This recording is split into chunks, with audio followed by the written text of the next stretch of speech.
Di para sahabat itu, kaum muslimin, yang terbayang bagi mereka itu adalah infak, yang terbayang bagi mereka adalah sebuah kebahagiaan, keselamatan di akhirat yang kekal dan abadi di sisi Allah tabaraka wa taala. Semua kita boleh klaim sekarang, kamu cinta Nabi, cinta Ustaz. Cinta Nabi, cinta Ustaz. Termasuk saya, cinta Nabi, cinta. Kapan tahunya? Besok di akhirat. Maka apa kata Nabi sallallahu alaihi wasallam? Amalur rajuli biyadihi. Penghasilan yang terbaik adalah pekerjaan yang dilakukan oleh seseorang dengan tangannya sendiri. Wa kullu bai'in mabrur, dan setiap jual beli yang mabrur.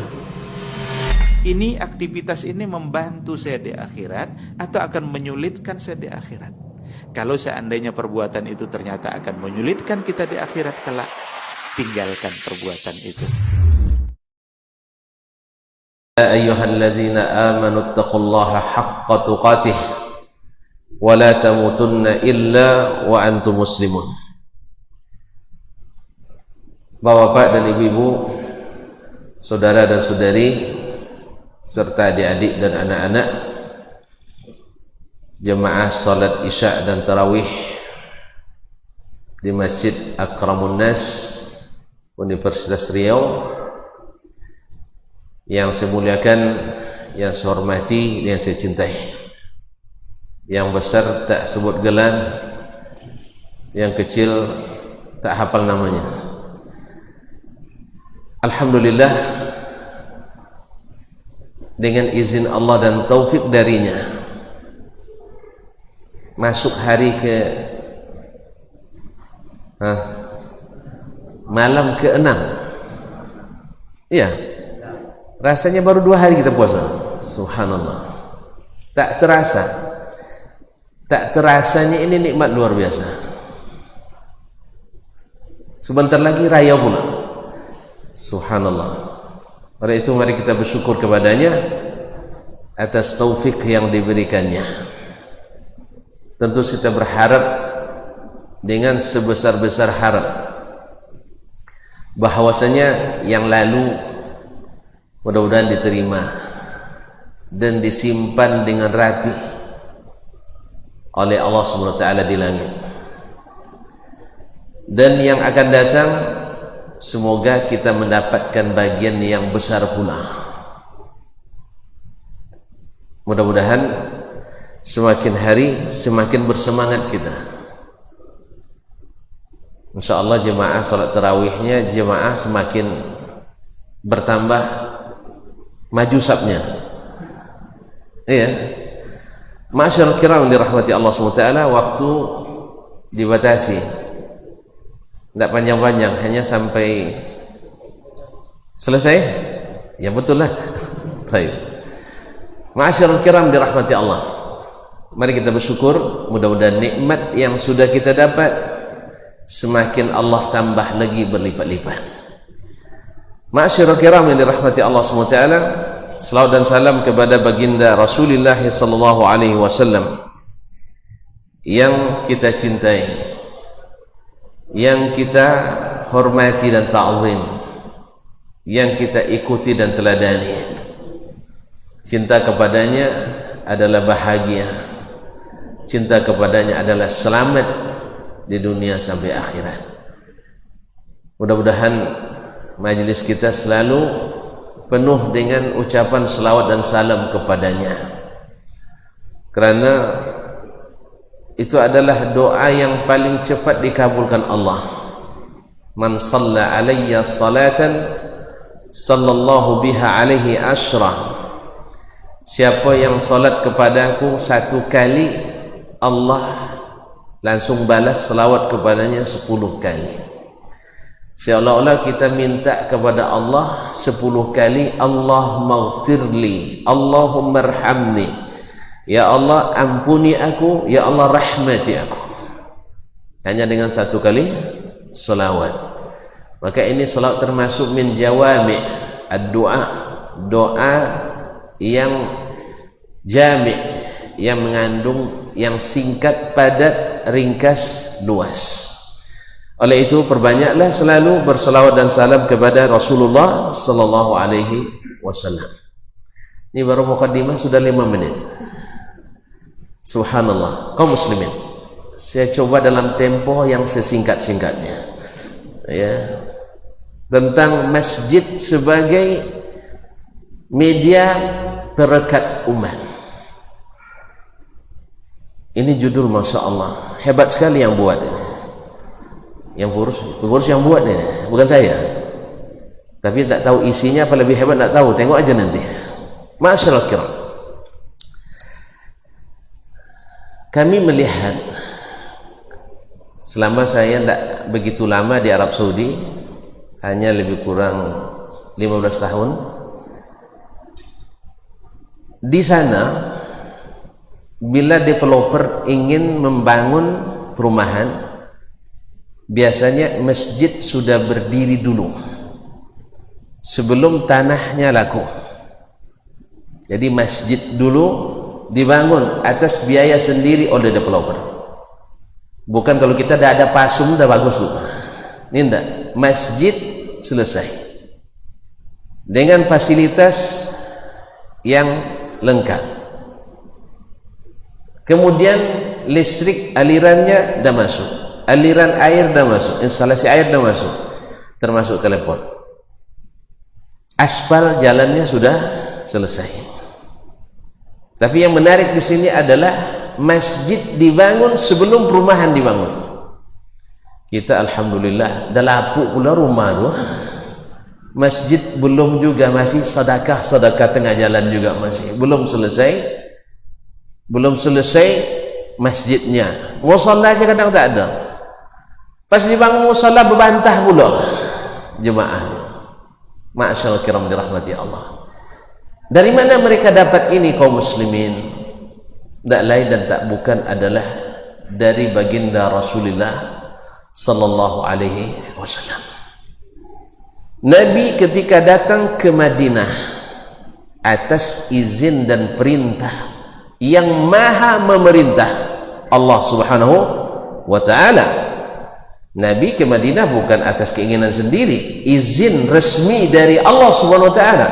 Berapa kali diajak hijrah, dia bilang inna lam nu'zan, kita belum diizinkan. Jadi Nabi berbuat atas bimbingan, arahan dan penguasaan langsung dari Allah subhanahu wa ta'ala. Makanya Nabi itu maksum, Nabi itu terpelihara di kesalahan. Ma'asyarul kiram dirahmati Allah. Nabi datang ke Madinah, yang pertama yang dia bangun adalah masjid. Beliau belum punya rumah, tapi sudah bangun masjid. Ketika sampai di Madinah, tanah yang akan dibangun masjid ini milik 2 orang anak yatim, Sahal dan Suhail. Dan awalnya anak ini ingin mewakafkan tanah itu untuk masjid Nabi. Ini atas inisiatif sendiri. Mereka kalau berinfak itu berinfak orang yang tak takut jatuh miskin. Kalau kita berinfak harap kaya lagi gitu ya. Ustaz, kalau berinfak ini bisa kaya enggak? Bisa, baru berinfak. Tapi kalau tidak ada dorongan motivasi kaya, tidak mau berinfak. Mereka tidak berinfak orang yang tak takut jatuh miskin.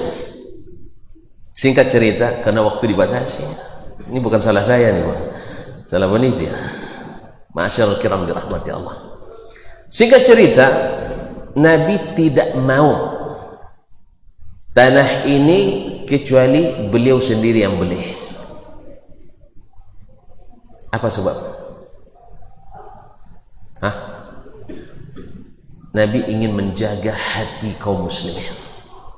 Sebab tidak sedikit orang yang berwakaf pada asalnya lillah, tetapi setelah dibangun dan megah, terlihat bercahaya, maju, baru dia, kenapa saya wakafkan ini dulu?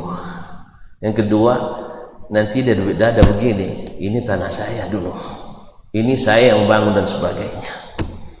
Maka Nabi SAW ingin masjid ini dia sendiri yang bangun, Dia sendiri yang punya tanahnya. Karena masjid itu kaum muslimin. Nabi ingin contohkan masjid itu adalah lillah. Walaupun yang bangun pemerintah tetap milik Allah. Walaupun yang bangun yayasan milik Allah. Walaupun yang bangun perorangan milik Allah. Bukankah Allah, Nabi yang katakan, man bana lillahi masjidan, siapa yang membangun masjid lillah. Kemudian Allah tegaskan, wa annal masajida lillah, dan sesungguhnya masjid-masjid itu milik Allah. Maka harus dihapus dari setiap kamus, siapapun yang bangun masjid, bahwa masjid ini untuk saya, tidak. Masjid ini lillah. Karena Allah ganti dengan qasran fil jannah. Man bana lillahi masjidan banallahu lahu baitan fil jannah. Siapa yang bangun masjid karena Allah, Allah bangun baginya masjid istana di surga. Ma'asyiral kiram dirahmati Allah. Nah, kalau masjid yang dibangun Nabi alaihi salatu wassalam, kalau kita kembali ke sejarah, membaca sirah Nabi alaihi salatu wassalam, para sahabat, kaum muslimin, Allah sendiri yang puji mereka. Allah sendiri yang memuji mereka. Enggak perlu lagi penelitian. Karena turun dalam kitab yang di awalnya dimulai dengan zalikal kitabu la raiba fih.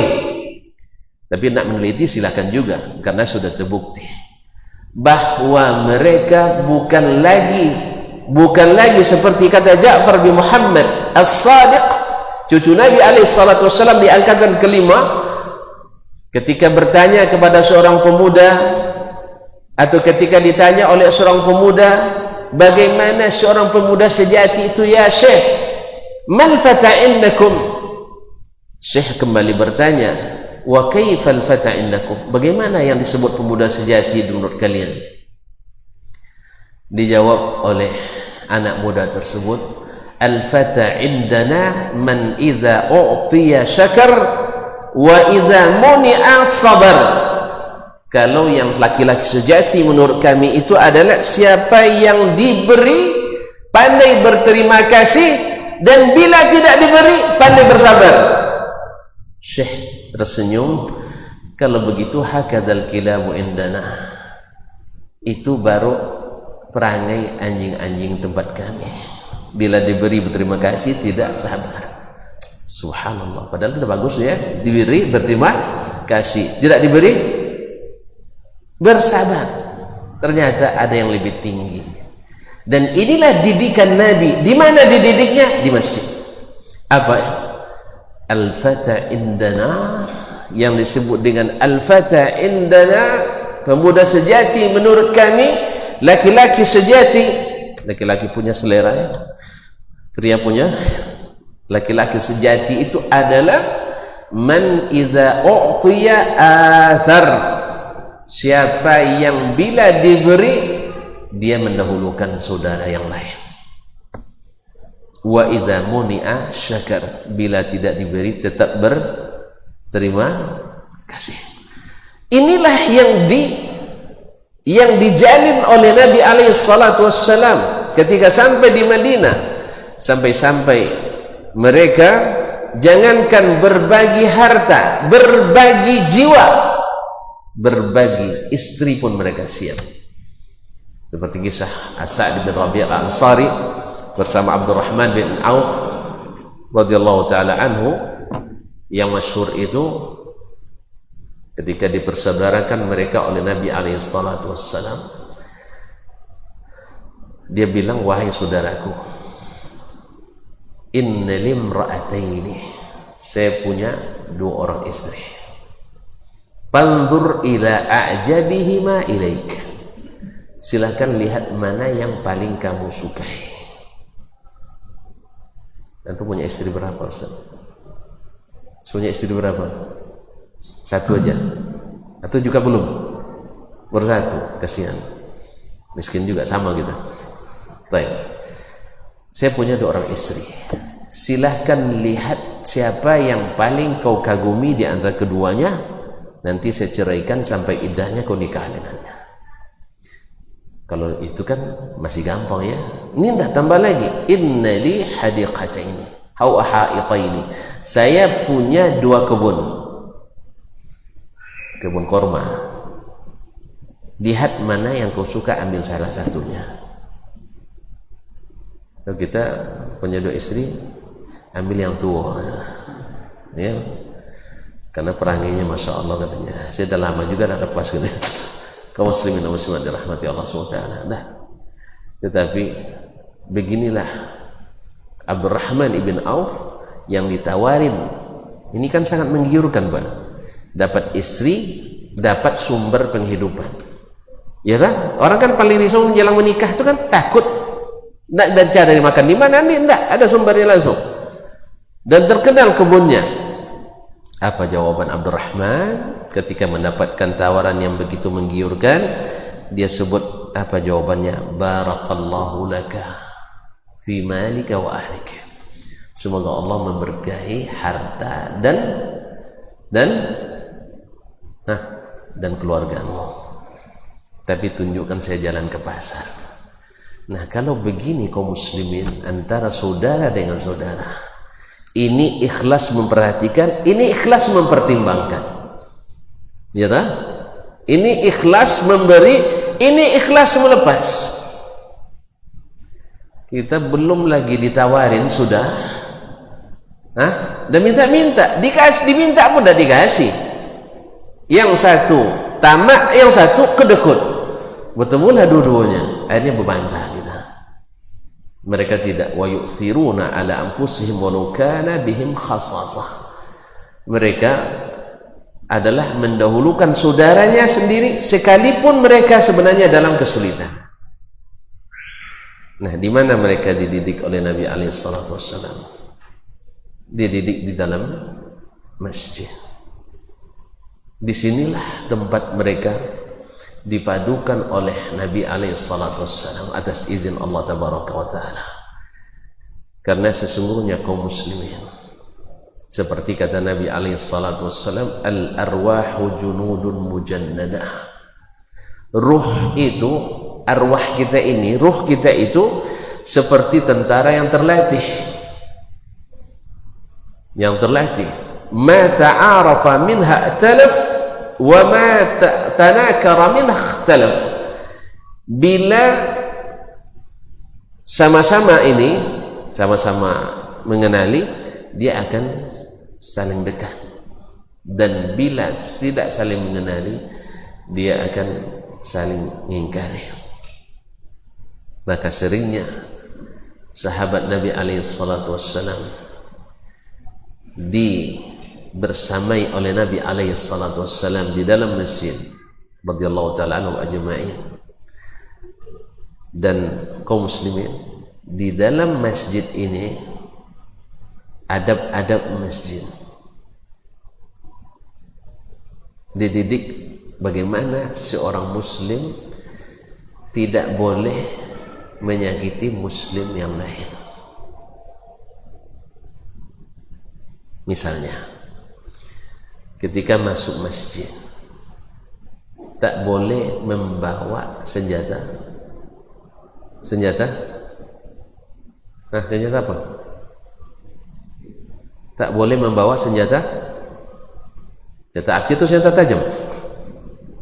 Ke masjid boleh bawa senjata? Tidak boleh memperlihatkan senjata kepada saudara kita di masjid. Karena masjid bukan tempat untuk berseteru. Kemudian ketika masuk masjid, andainya antum hendak berzikir atau baca Quran, maka dilarang oleh Nabi alaihi salatu wassalam untuk mengeraskan suara, karena itu dapat mengganggu saudara yang lain. Nabi alaihi salatu wassalam mendengar orang berteriak atau mengangkat suaranya keras-keras baca Quran di dalam masjid. Nabi bilang, jangan mengganggu saudaramu sesama muslim. Ini di masjid. Nahan Nabi sallallahu alaihi wasallam ayyarfa ahadukum sautahu bil Qur'ani fil masjid. Karena di antara jemaah ada yang berzikir, ada yang salat, dan mungkin juga ada yang nak tidur sebentar.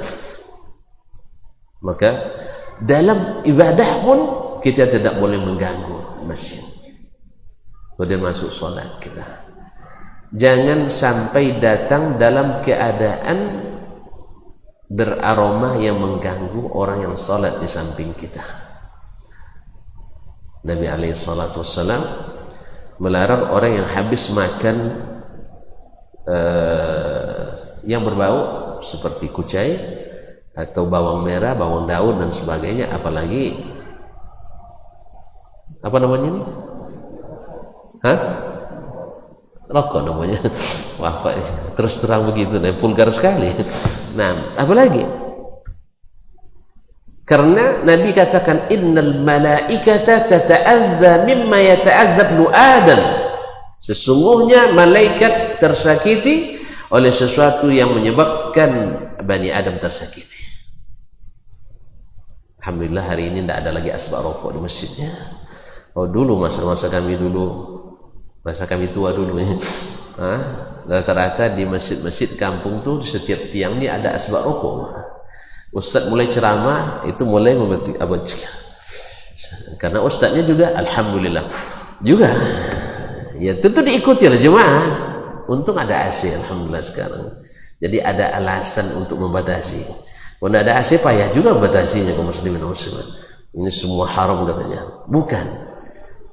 Bukan rokoknya haram ya, tapi mengganggu itu haram. Mubazir, membakar yang tak berguna juga haram. Mendatangkan mudarat bagi diri sendiri juga haram. Ma'asyarul kiram yang dirahmati Allah. Kemudian kita disuruh merapatkan saf. Tapi Nabi katakan lagi, jangan sampai menyakiti. Linu aktafakum li ikhwanikum. Lunakkanlah bahu-bahu kalian ketika ditempelkan ke bahu saudara kalian. Jangan seperti binaraga pula dikeraskan. Ya. Ini juga menjaga hati saudara kita di rumah Allah Subhanahu wa taala. Ma'asyiral kiram ya rahmati Allah Subhanahu wa taala. Kemudian Nabi menyuruh kita meluruskan saf. Meluruskan saf.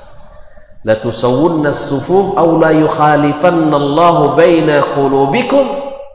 Kalian mesti meluruskan saf atau Allah akan jadikan hati kalian saling berselisih. Subhanallah. Dalam meluruskan saf menyatukan hati di antara kita. Jadi masjid kaum muslimin dan muslimat dirahmati Allah adalah sebesar-besar sarana perekat umat Islam ini, dengan syarat, waktu kita terbatas, dengan syarat bahwa masjid itu mesti lillah, mesti milik Allah, bukan milik golongan, bukan milik ormas, bukan milik mazhab, lillah. Oleh sebab itu urus dengan syariat Allah, urus dengan aturan yang Allah tetapkan, kemudian lakukan di dalamnya apa yang Allah aturkan. Jangan keluar daripada lillahi ta'ala. Kemudian niatnya mesti lillahi ta'ala. Kalau kita ngurus masjid, tujuannya adalah bagaimana menjadi Allah ridha, bukan mencari bagaimana kita suka dan ridha. Ma'asyiral kiram dirahmati Allah. Di masjid, dalam solat saja kita juga dipersiapkan untuk siap menunggu saudara kita. Makanya azan menunggu dulu baru qamat. Makanya siapa yang tergesa-gesa, imam belum berdiri dia sudah bilang qamat, berarti dia tidak bisa. Kalau menunggu sekian detik saja tidak tahan, di mana kita menjaga kebersamaan? Menunggu. Ada orang subhanallah kalau ditunggu sering terlambat. Ditunggu orang, tapi pas dia yang terlambat atau orang lain terlambat marah-marah. Di mana kesabaran? Ma'asyiral kiram dirahmati Allah SWT. Dan bahkan Nabi alaihi salatu wassalam contohkan lebih lagi. Ketika beliau sedang rukuk, dia dengar orang masuk dari masjid. maka beliau sengaja panjangkan rukuknya supaya saudara ini dapat 1 rakaat. Karena man adrakal imama raki'an faqad adrakar rak'ah. Siapa yang dapatkan rukuk bersama imam, maka dia dapat 1 rakaat kebersamaan. Dan sebaliknya lagi, dalam salat Nabi ingin panjangkan salatnya, terdengar suara tangisan bayi. Nabi juga mempertimbangkan bagaimana perasaan sang ibu bayi tersebut, maka Nabi pendekkan bacaannya. Ini semua kaum muslimin dan muslimat adalah saling menenggang rasa di antara jemaah yang senantiasa ke masjid. Kalau biasa tuan-tuan dan puan-puan sering ke masjid dan ini berlaku, sabar menunggu imam, maka tuan-tuan tidak akan suka memprotes pemimpin terlalu sering.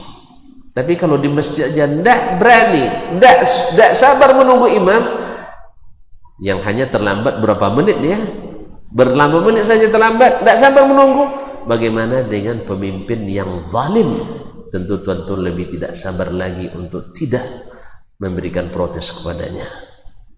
Makanya kaum muslim dan muslimat, negeri yang solatnya terjaga, masjid yang senantiasa diurus lillahi ta'ala, maka relatif lebih aman stabilitasnya dari negeri-negeri yang masjidnya tidak diurus dengan aturan Allah subhanahu wa ta'ala. Ma'asyar kiram dirahmati Allah. Alhamdulillah, ya, kalau pengalaman saya selama di Arab Saudi, bahwasanya masjid mobil-mobil yang mewah, apa mobil paling mewah Pak? Tak tahu juga, tak tahu mobil juga. Apa mobil yang paling mewah? Mereka tidak memerlukan security, bahkan tak pakai garasi, tapi alhamdulillah jarang dicuri. Ada juga tapi jarang dicuri. Kita subhanallah sudah pakai garasi, pakai pagar lagi, ada juga yang dicuri. Tidur sebentar-sebentar terkejut, tengok masih ada mobil apa enggak. Disinilah amannya kaum muslimin muslimat. Makanya benarlah hasil penelitian bahwasanya Badan Kriminologi Dunia bahwa 13 tahun di Arab Saudi itu sebanding dengan 1 menit di kota Chicago angka kriminalitasnya. 13 tahun di Arab Saudi sebanding dengan 1 menit di kota Chicago, Amerika Syarikat. Mana yang lebih aman Pak?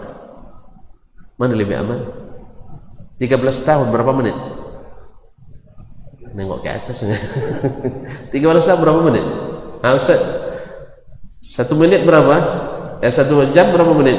60. Kalau 13 tahun berapa jam? Bingung hitungnya kaum muslimin. Jadi kenapa? Karena negeri itu dengan segala kekurangannya masih menjaga salat-salatnya, khususnya di waktu-waktu dinas. Masuk waktu salat mereka tutup.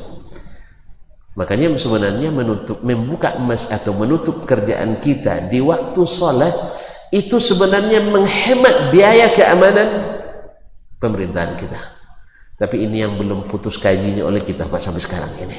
Seolah-olah datang ke masjid itu mengganggu waktu rapat kita, mengganggu waktu dinas kita, mengganggu ini dan itu kita. Akhirnya kita semakin berantakan. Sebab apa? Nabi katakan, siapa yang jadikan dunia sebagai cita-cita tertingginya, Allah kacaukan urusan dunianya, dan dia tidak dapat dari dunianya kecuali yang Allah tuliskan. Dan sebaliknya, siapa yang jadikan akhirat sebagai fokusnya, maka Allah satukan urusan dunianya dan dia dapatkan akhirat. Kemudian dunia itu datang kepadanya dengan terpaksa. Mudah-mudahan para pengambil kebijakan memahami ini, bahwa semakin sering ke masjid maka semakin dekat hati-hati kita kepada Allah Subhanahu wa taala, dan iman itu melazimkan kita saling mencintai sesama kaum muslimin. Makanya sifat orang-orang bersama Nabi itu adalah tarahum ruk'an sujada. Engkau lihat mereka sama-sama rukuk dan sama-sama sujud. baru nanti hati itu disatukan oleh Allah SWT. Dan masjid adalah sebesar-besar sarana untuk menyatukan itu. Wallahu ta'ala alam. Wa sallallahu ala nabiyyina Muhammadin wasallam. Mohon maaf terlalu pendek, mudah-mudahan kita bertemu kembali. Semoga Ramadan ini menjadi Ramadan terbaik kita dan masih diberikan Allah SWT kesempatan pada Ramadan yang akan datang. Wallahu ta'ala alam. Wa sallallahu ala nabiyyina Muhammadin wasallam. Wa subhanakallahumma bihamdik asyhadu an la ilaha illa anta astaghfiruka wa atubu ilaik. Wassalamu alaikum warahmatullahi wabarakatuh.